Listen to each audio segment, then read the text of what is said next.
Les saludo en nombre de nuestro Señor Jesucristo. Paz a vosotros, hermanos. Una vez más les doy la más cordial bienvenida al estudio de la Biblia a través de este medio Conociendo el Evangelio, expuesto por su servidor Alexander Alvarado. Veremos una nueva escuela, daremos inicio a un nuevo trimestre con el cual iniciaremos con una nueva escuela titulada Todas las cosas nuevas. Y bajo esta nueva escuela que conlleva el final o la conclusión del trimestre, de la secuencia que venimos realizando, de todo el año, a lo largo del año pudimos ver cada trimestre enfatizado en el ministerio de la reconciliación. Y veremos, en este último llegamos al final de nuestra serie. En el cuarto trimestre, o en este último, enfatizamos que el propósito del ministerio de la reconciliación de Dios no es nada menos que el nuevo pacto. Y sobre todo, juntamente con el nuevo pacto, una nueva creación. Las cosas viejas pasaron, he aquí todas son hechas nuevas. Ese es el propósito de esta nueva escuela titulada Todas las cosas nuevas. Aprenderemos entonces la forma en que como colaboradores juntos con Dios, la salvación nace todos los días. Que el momento en que nos involucramos y nos comprometemos con este ministerio de la reconciliación, la salvación se hace evidente todos los días. Puesto que nuestro trimestre ha dado inicio, hemos visto ya dos lecciones. En la lección número 1 aprendimos acerca de todas las cosas y entendimos que tanto la creación como los gemidos que se escuchan de una salvación ha generado una tensión para los que vivimos en el reino de Dios. Y que al escuchar la necesidad de las personas de conocer este reino, estamos llamados y comprometidos a trabajar dentro del mismo para poder llevar a cabo este ministerio de la reconciliación. Entendimos entonces, dimos respuestas, algunos respondas y también dimos respuestas a algunas preguntas. Aprendimos que en Cristo las cosas viejas pasaron y que todas son hechas nuevas. Con ello llegamos a una mejor comprensión del proceso que Dios hace en nuestras vidas, transformando la pasada manera de vivir, transformando lo viejo y haciéndolo nuevo. Entendimos también que no solo hablamos acerca del ser humano como tal, sino que también se hacen nuevas todas las cosas desde lo primero en la creación hasta lo último en lo que Dios ha realizado. Que Dios hará nuevas todas las cosas de su creación. Entendimos también que toda la creación gime, nosotros también gemimos dentro de nosotros mismos. Que anhelamos ser recreados, que anhelamos ser revestidos, que anhelamos ser unas nuevas criaturas. Y que así como nosotros lo anhelamos, también la creación lo anhela. Y que esa necesidad, esos gemidos, los escuchamos y son gemidos de salvación, buscando encontrar la salvación. Entendimos que vivimos en esta tensión. Todas las cosas nuevas es algo presente y algo por venir. Es lo que nosotros llegamos a comprender como el ya y el todavía no del reino. Entendiendo pues que dentro de este mundo físico como el que vemos, Dios está transformando a través de su obra redentora en este ministerio de la reconciliación, está transformando nuestras vidas, pero que aún falta que se haga plenamente cuando Él transforme esto corruptible lo vuelva en incorrupción y esto mortal lo vuelva en inmortalidad. Y entonces ahí serán hechas todas las cosas nuevas.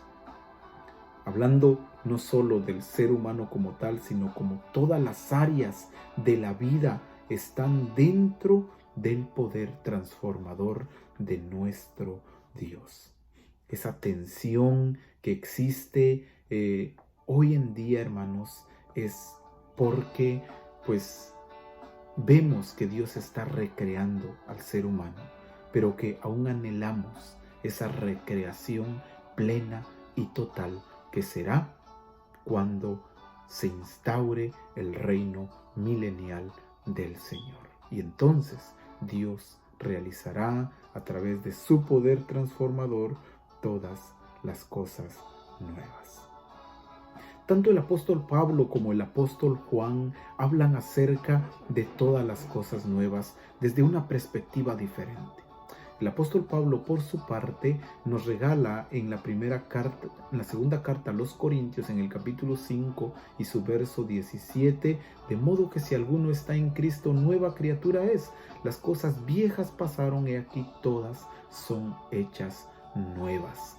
Y el apóstol Juan, hablando en el Apocalipsis, en el capítulo 21, verso 5, expresó estas palabras: y el que estaba sentado en el trono dijo: he aquí yo hago todas las cosas nuevas. He aquí yo hago nuevas todas las cosas. Tanto el apóstol Pablo en 2 Corintios, como el apóstol Juan en Apocalipsis, hablan de todas las cosas nuevas, pero tienen un enfoque diferente, tienen una forma diferente, puesto que el apóstol Pablo habla las cosas nuevas espirituales, habla todas las cosas nuevas desde el espíritu, el poder transformador que Dios está obrando en lo interno del ser humano espiritual, cambiando la pasada manera de vivir y haciéndola una nueva creación. Por su parte, el apóstol Juan habla de una nueva creación plena y total, con la cual todo lo antiguo habrá quedado atrás. Esa es una acción por venir, la cual anhelamos todos y que todos estamos esperando que sea una realidad en nuestras vidas. En lo personal, ¿qué áreas de nuestra vida han sido hechas nuevas en Cristo? Cuando el apóstol Pablo expresó: de modo que si alguno está en Cristo, nueva criatura es, nos hace una confrontación preguntándonos qué áreas de nuestras vidas ya se han hecho nuevas en Cristo. Y de la misma forma, qué áreas aún faltan que se transformen, que cambien, en qué áreas aún vivimos en la pasada manera de vivir. Identifiquémoslas y como hijos de Dios, encomendémonos en sus manos para que Él transforme nuestra vida y todas las cosas sean hechas nuevas. Vivimos en una tensión, escuchando los gemidos de la creación, esperando la salvación. Ese es el mundo que hoy vivimos en la realidad y el cual esperamos un porvenir mejor cuando el Señor haga todas las cosas nuevas. ¿Cómo inicia esa realización de todas las cosas nuevas? Dios inicia la realización de todas las cosas nuevas transformándonos a nosotros mismos, transformando el yo interno. Y esa es la lección número 2 que vimos de nuestra escuela, todas las cosas nuevas. Dios, en su poder transformador, inicia haciendo las cosas nuevas, obrando en nuestra vida, obrando física y personalmente en nosotros. El apóstol Pablo, hablando acerca de ello, expresó en Gálatas capítulo 2, verso 20: con Cristo estoy juntamente crucificado, y ya no vivo yo, mas vive Cristo en mí. Yo fue el título de nuestra lección número 2, con lo cual entendemos que el yo ha quedado terminado, el yo ha quedado eliminado, puesto que ya no soy yo el que vive, sino Cristo vive en mí. Entendimos a lo largo de esta lección que fuimos hechos a la imagen de Dios, que esa es nuestra identidad. O sea, que Dios, a la hora de que Cristo habita en nuestras vidas, nos transforma y nos hace volver al estado original. ¿Y cuál es el estado original? Cuando Él creó al ser humano a su imagen, conforme a su semejanza. Nos recuerda entonces que al ser hechos a la imagen de Dios, debemos de mantener esa identidad que refleja el ser de nuestro Dios. También aprendimos que fuimos creados para representar a Dios y que ese es nuestro propósito. ¿Cuál fue el propósito de la creación? ¿Por qué Dios escogió al género humano para habitar la tierra? Lo escogió porque quería tener un ser que lo representara. Nosotros, hermanos, somos los representantes de Dios en este mundo. Ese es nuestro propósito. Ese es el por qué Dios nos hizo, nos creó, nos formó. Nos creó delegándonos que nosotros fuéramos sus representantes. Fuimos creados para representar a nuestro Dios. Y también entendimos en esta lección que la novedad de vida o la nueva vida comienza cuando yo me vuelvo a Cristo. Cuando yo recibo a nuestro Señor Jesucristo como Salvador y como Señor en mi vida, ahí da inicio entonces esa nueva vida. Antes de eso no hay transformación. Antes de que yo entregue mi vida al servicio del Señor y que ya no busque mis propios beneficios o lo que yo quiero en esta vida, no sucede nada. Pero cuando aborrezco todo, dejo a un lado todo lo que a mí en lo personal me gusta, quiero y estoy tras eso, cuando abandono todo eso y dejo que el Señor trabaje en mi vida y que sea Él quien obre en mi ser, entonces el poder transformador de Dios, haciendo una nueva vida, comienza en ese momento. Cristo, hermanos, me reconcilia no solo con Dios, sino también consigo mismo. Cristo hace la reconciliación, nos vuelve en amistad con Dios, pero no solo lo hace para con Dios, sino también nos reconcilia consigo mismo. ¿Cuándo? Cuando yo dejo a un lado el yo personal y pongo a Cristo como el eje central en mi vida. Así inicia la nueva vida, cuando yo me vuelvo a Cristo. ¿Cómo esos pronombres personales que Pablo utiliza, yo y mí, lo relacionan con Cristo? Bueno, con Cristo estoy juntamente crucificado. Habla acerca de su muerte. El yo murió así como Cristo murió, pero ya no vivo yo, porque ya murió ese yo. De la misma forma que fue crucificado el Señor, así el yo ha muerto, mas ahora Cristo vive en mí. El mí, hermanos, se identifica con la vida, con la nueva vida que el Señor me ha dado a través de su resurrección. Entonces, así como el yo se identifica con su muerte, el mí se identifica con su vida. Ya no vivo yo porque fui crucificado juntamente con Cristo. Ahora Cristo vive en mí porque Él resucitó y me ha dado una nueva vida. Vimos entonces en esta lección un relato de la conversión de Pablo y cómo en su vida se manifiesta la transformación completa de el hombre pasado y ahora un nuevo ser, y evidencia claramente todas las cosas nuevas. En ellas vimos cómo Pablo tenía una identidad que era Saulo de Tarso y que después de entregar su vida al Señor se llamó Pablo. Vimos también cómo Pablo llevaba un propósito, que era perseguir a la iglesia, pero que después de su conversión ahora era un propósito diferente y se iba a convertir en un instrumento para llevar el evangelio a los gentiles. También nos dimos cuenta cómo, aparte de eso, Dios transformó su identidad, su propósito y también lo que él quería. Él quería ir y apresar a los cristianos.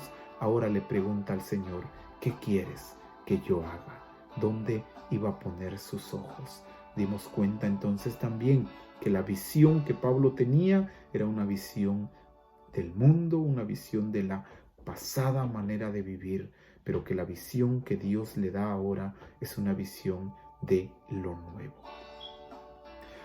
Cómo nuestra vida se ha transformado, cómo ha ido cambiando. Todos tenemos, hermanos, una historia que contar. Todos tenemos algo en lo cual Dios ha hecho nuevo en nuestras vidas. Y el apóstol Pablo nos dejó un relato de su vida personal cuando en la primera carta a Timoteo, él refleja lo que antes era y lo que Dios ha hecho en su vida. ¿Cómo se ejemplifica eso con nuestra vida personal? En primer lugar, porque hoy estamos donde estamos por la gracia de Dios, por el poder transformador de Dios. Nos sacó del reino de las tinieblas en donde vivíamos, en donde antes estábamos. Dios lo ha hecho nuevo. Por ese evangelio transformador, Dios nos ha transformado y ahora podemos decir en lo personal, y creo que usted también que me ve, yo soy el primero de los pecadores. Todos podemos decir eso. ¿Por qué? Porque en mí Cristo ha mostrado su clemencia. Pero ¿cuál es el propósito? Lo ha mostrado para ejemplo de las demás personas. Para ejemplo del mundo nos ha dado esa nueva creación. Hoy podemos decir, hermanos, que mis ojos, desde que Cristo me dio una nueva identidad, ya no ven lo personal, sino ven a Dios, quien me dio un nuevo propósito de vida. Hoy podemos decir, ya no vive yo, vive Cristo en mí. Y con ello llegamos a la lección número 3, que se titula El matrimonio. Y veremos cómo Dios está haciendo nuevas todas las cosas. Lo hace a través de mi vida personal, en el yo, cambiando y transformando mi persona, cambiando y transformando a este hombre que antes estaba en el mundo, en el reino de las tinieblas, pero que ahora con Cristo es una nueva creación. Y que después de haber transformado al hombre como tal, también transforma el matrimonio. Dios hace la transformación de las relaciones matrimoniales. Y para esto, hermanos, veremos lo que el Evangelio de Marcos capítulo 10, verso 6 nos regala, que es nuestro texto clave, el cual dice, pero al principio de la creación, varón y hembra los hizo. Dios empieza a restaurar, hermanos, primero nuestro ser personal, después abarca nuestras relaciones personales, en este caso y más específicamente el matrimonio o las relaciones entre hombres y mujeres. Tendremos 4 palabras claves con las cuales veremos que es compañeros, divorcio, unidos y amor. Y diremos que en la lección número 2 que acabamos de resumir, aprendimos que todas las cosas nuevas comienzan con la reconciliación de la relación vertical y personal entre Dios y yo. Dios primero restaura nuestra relación personal con Dios.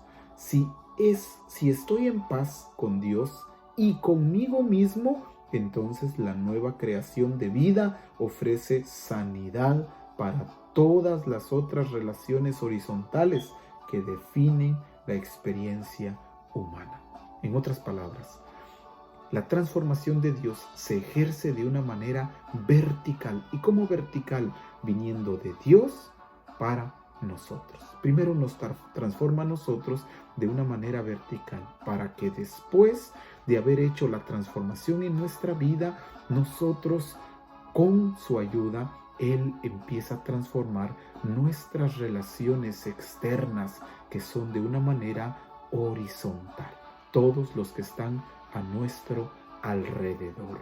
Dios transforma todos los que están a nuestro alrededor. Tendremos entonces 3 respondas, 3 afirmaciones, y también daremos respuesta a 3 preguntas. La primera afirmación dice: lo que Dios juntó, no lo separe el hombre. Y en el Evangelio de Marcos, hermanos, quiero invitarles a que en el capítulo 10 del Evangelio de Marcos y su verso 9 podamos nosotros llevarnos ese texto claramente en nuestras vidas. Dice el verso 9 del capítulo 10: por lo tanto, lo que Dios juntó, no lo separe el hombre. Muchos vemos el divorcio como una salida rápida para las relaciones matrimoniales. ¿Qué piensa Dios de eso? ¿Qué quiere Dios de nuestras relaciones? Dios no quiere las separaciones de nuestras relaciones personales.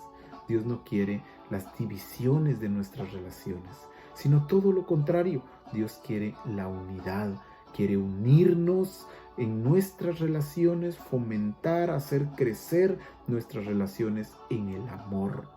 Y eso es el prototipo del matrimonio. Lo que Dios juntó, no lo separe el hombre. No veamos el divorcio como una opción rápida e inmediata para las dificultades que atravesamos dentro del matrimonio, sino todo lo contrario.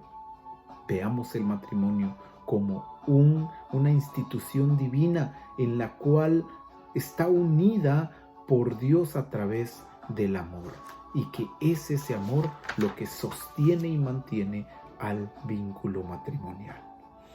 Afirmación número 2, diremos que el dominio y la manipulación han deformado desde hace mucho tiempo lo que Dios ha bendecido.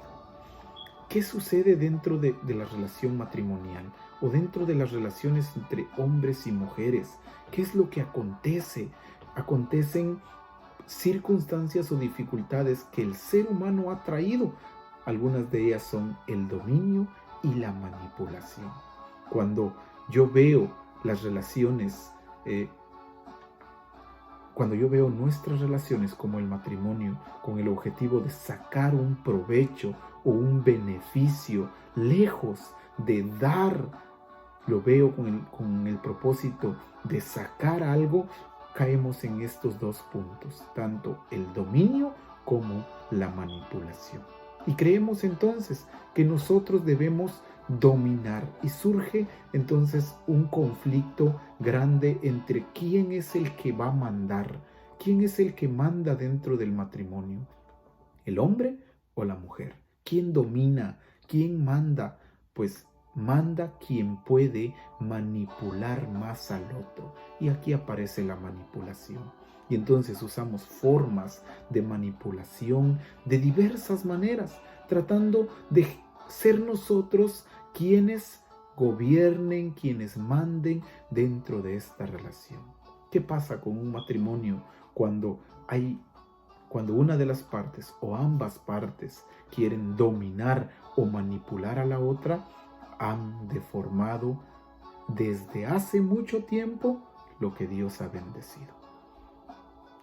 El propósito del matrimonio, hermanos, cuando Dios lo instituyó, no fue con el objetivo de ver quién podía dominar y quién podía manipular al otro, sino todo lo contrario, de que tanto el hombre y la mujer se unieran y que juntos a través del amor formaran una relación como la que Dios ha querido. No permitamos que entre estos puntos, tanto el dominio como la manipulación, en la vida matrimonial de cada uno de nosotros.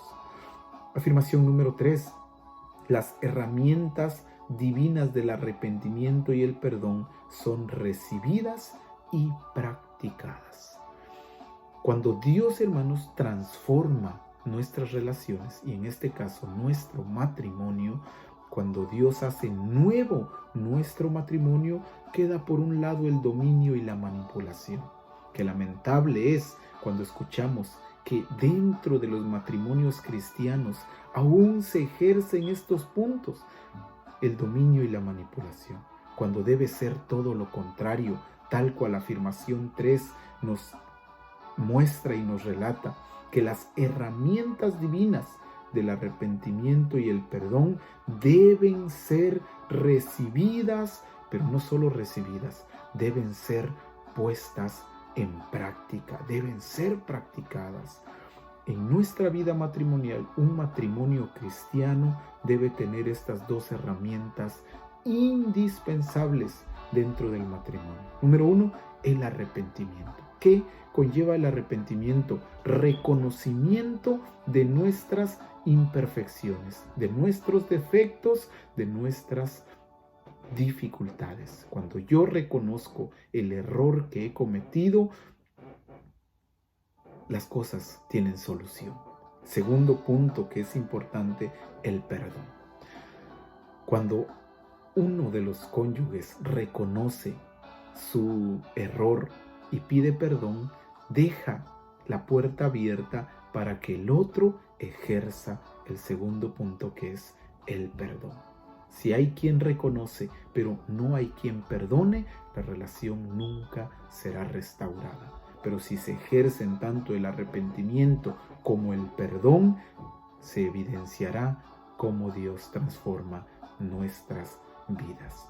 Todas las cosas nuevas significa que Jesús puede salvar nuestros matrimonios. Las relaciones, hermanos, matrimoniales acarrean conflictos muy graves, y en este tiempo no es la excepción. Hay dificultades adversas, conflictos muy grandes, pero que el saber que todas las cosas son nuevas nos da una tranquilidad y una paz, puesto que eso significa que nuestro Dios puede salvar nuestros matrimonios. No está perdido. No veamos el divorcio como la forma fácil de salir de ello, sino reconozcamos que estas relaciones pueden restaurarse cuando ambas partes tienen el deseo de hacerlo. Note claramente que estamos hablando de un matrimonio cristiano, donde tanto el varón como la mujer tienen el temor de Dios, reconocen su voluntad y están dispuestos a cumplirla. Las relaciones matrimoniales pueden ir mejorando siempre y cuando ambos tomen esta decisión. Algunas preguntas que tenemos que daremos respuestas. ¿En qué manera Jesús defiende el matrimonio y aborta los abusos que conducen al divorcio? En el Evangelio de Marcos, en el capítulo 10 y su verso 5 y 6, nuestro Señor Jesucristo dice de esto respecto: pero al principio de la creación, varón y hembra los hizo Dios. Por eso dejará el hombre a su padre y a su madre y se unirá a su mujer. Nuestro Señor Jesucristo defiende el matrimonio. Lo hace una institución divina y hace a un lado o abomina, aborda los abusos que se conducen dentro de él. ¿Cuáles son los abusos? En Mateo capítulo 5, verso 22 al 24, se pueden ejercer muchos abusos dentro de las relaciones. Dice el verso 22 al 24: pero yo os digo que cualquiera que se enoje contra su hermano será culpable de juicio, y cualquiera que diga necio a su hermano será culpable ante el concilio, y cualquiera que le diga fatuo quedará expuesto al infierno de fuego. Notemos entonces las los abusos que pueden conducir al divorcio, que dentro del matrimonio conducen al divorcio. Puede ser el enojo, puede ser la ira, puede ser la manipulación, el dominio, el insulto, el menosprecio, tal como vimos en este texto. Todo esto es condenado, hermanos. Así es de que aprendamos a vivir en unidad y aprendamos a vivir en compañerismo unos con otros. ¿Por qué? Porque ¿cómo recibe Dios una ofrenda de quien vive en problemas en casa? Simplemente no la recibe. Los versos 23 y 24 nos relatan que si alguien trae una ofrenda a Dios, pero antes de venir reconoce que está en problema con su hermano, con su prójimo cercano o dentro de la relación matrimonial, deje su ofrenda ahí, vuélvase, reconcíliese con su hermano y después presente su ofrenda a nuestro Dios. De esa manera, el Señor Jesucristo aborda los abusos que conducen al divorcio. No son correctos. Pensemos en que Dios puede restaurar esa relación que tenemos a través de su poder y utilizando estas formas y evitando las que no son correctas, como las que acabamos de mencionar: la ira, el enojo, la manipulación, el dominio, el insulto, el menosprecio, que no sea presente en nuestros matrimonios. Número 2. ¿Qué es lo que Pablo dice que define al matrimonio cristiano y hacia dónde lo señala? Lo que Pablo dice que define al matrimonio cristiano es el amor, que se evidencia en la entrega uno por el otro. En Efesios, en el capítulo 5 y su verso 22, el apóstol Pablo dice que las mujeres estén sujetas a sus maridos. O sea, Pablo pide sujeción de la esposa, lo que significa respeto. Pero también en el verso 25 del mismo capítulo 5 de la carta a los Efesios, Pablo pide que el esposo ame a su esposa. O sea, demanda amor del esposo para con su esposa, puesto que el amor conlleva muchos aspectos que son protección, que son cuidado, que son inversión. Todos esos aspectos los conlleva el amor. Y eso es lo que el apóstol Pablo demanda de el esposo para con la esposa, y demanda respeto de la esposa para con el esposo. Por último, también señala hacia la unidad, que lo que buscamos o lo que Pablo señala respecto al vínculo matrimonial es que nos enfoquemos en la unidad. ¿Y cuál es el prototipo de la unidad a través del matrimonio? Es la iglesia y Cristo. Si Cristo es el esposo y la iglesia es la esposa, Cristo evidenció perfectamente el amor, entregándose por ella, sacrificándose por ella, lavándola y purificándola para presentársela así una iglesia sin mancha y sin arruga. Esa es la expresión de amor más grande y el ejemplo para todos nosotros para llevarlo a cabo en nuestras relaciones matrimoniales. La señal o hacia dónde vamos es hacia la unidad. Y el punto número 3 es una pregunta personal. ¿Está usted usando estas herramientas de la reconciliación para sanar y fortalecer el matrimonio? Preguntémonos, hermanos, ¿cómo están nuestras relaciones? ¿Estaremos haciendo buen uso de estas herramientas? ¿Cuáles herramientas? Tanto el arrepentimiento como el perdón son dos herramientas indispensables para sanar y fortalecer nuestros matrimonios. ¿Por qué? Eso nos lleva a la reconciliación y sobre todo, notemos que eso manifiesta que Dios ha hecho nuevas las cosas en nuestras relaciones matrimoniales. ¿Qué hacen entonces el arrepentimiento y el perdón en nuestras relaciones. Repara, nutre, sustenta y restaura las relaciones entre hombres y mujeres.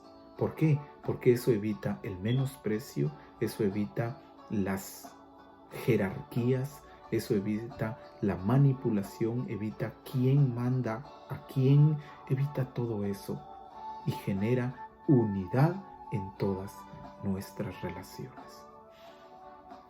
Resumiendo nuestra escuela en las 4 palabras que teníamos claves, diremos entonces que el divorcio, hermanos, no es una opción dentro del matrimonio cristiano. El divorcio no es una opción dentro del matrimonio cristiano.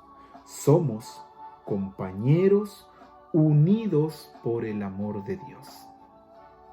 ¿Por qué el divorcio no es una opción? Puesto que el amor de Dios nos une y nos ha dado herramientas para mantener esa relación y ha hecho nueva esa relación, ha salvado nuestros matrimonios, nos mantiene fortalecidos, unidos, los ha reparado y los nutre cada día a través del amor. Pongamos todas nuestras relaciones en las manos de Dios. Oremos específicamente por nuestros matrimonios y las buenas relaciones en general entre hombres y mujeres. Oremos por aquellas relaciones heridas y quebrantadas que definitivamente están esperando una reconciliación, están esperando restaurar sus relaciones. Pidamos por ellas. Lleguemos hasta sus hogares para demostrarles que Dios sí puede restablecer su vida matrimonial. Aprovechemos este tiempo y examinémonos cómo mostramos las marcas del matrimonio. Usemos las herramientas de la reconciliación para promover relaciones fuertes y saludables con nuestros compañeros, en nuestros hogares y también con todas las relaciones que tengamos del sexo opuesto. Aprendamos entonces a convivir y compartir tanto hombres como mujeres, juntos en unidad, en amor, no manteniendo todavía esa discusión entre quiénes son mejores, si los hombres o las mujeres, sino dejando a un lado todo eso y que nuestras relaciones se evidencien restauradas por el poder transformador de Dios, haciendo caso a lo que el apóstol Pablo nos dejó explicado en la carta a los Gálatas, en el capítulo 3, versos 26 al 28, el cual relata así: pues todos sois hijos de Dios por la fe en Cristo Jesús, porque todos los que habéis sido bautizados en Cristo, de Cristo estáis revestidos. Vean, note el verso 28, que es indispensable en este punto. Ya no hay judío ni griego, no hay esclavo ni libre, no hay varón ni mujer, porque todos vosotros sois uno en Cristo Jesús. Todos los que hemos sido bautizados en Cristo estamos revestidos del Señor. Que se evidencie pues en nuestras relaciones. Si tenemos una relación matrimonial, que se evidencie en ella. Si aún no la tenemos, que se evidencie en nuestras relaciones entre compañeros, entre los jóvenes, tanto señoritas como jóvenes, entre los adolescentes, hombres y mujeres, entre los niños y niñas, que las relaciones sean de igualdad, sean de unidad, sean de trabajo mutuo. Casados o no en Jesús, las mujeres y los hombres son restaurados como colaboradores iguales con Dios en la nueva creación. El dominio, la manipulación y cualquier otro abuso hermanos, ya no tiene lugar entre nosotros. Ya no debe de tener lugar entre nosotros. Así que, damas y caballeros, espero que no nos divorciemos debido a la hostilidad, sino que en el amor de Cristo estemos unidos para servirle a Él, para servir a nuestro Dios. Le invitamos pues a que tome estos puntos, estos consejos para nutrir y restaurar sus relaciones, tanto si es o no casado o casada, sus relaciones personales, familiares, sociales, en las cuales se involucre hombre y mujer. Que todos nos tratemos por igual y que el amor de Dios reine en nosotros. Gracia y paz de parte de nuestro Señor Jesucristo. Que el Señor les bendiga y bendiga su palabra en sus corazones. Hasta el próximo resumen de nuestra escuela. Paz a todos, hermanos.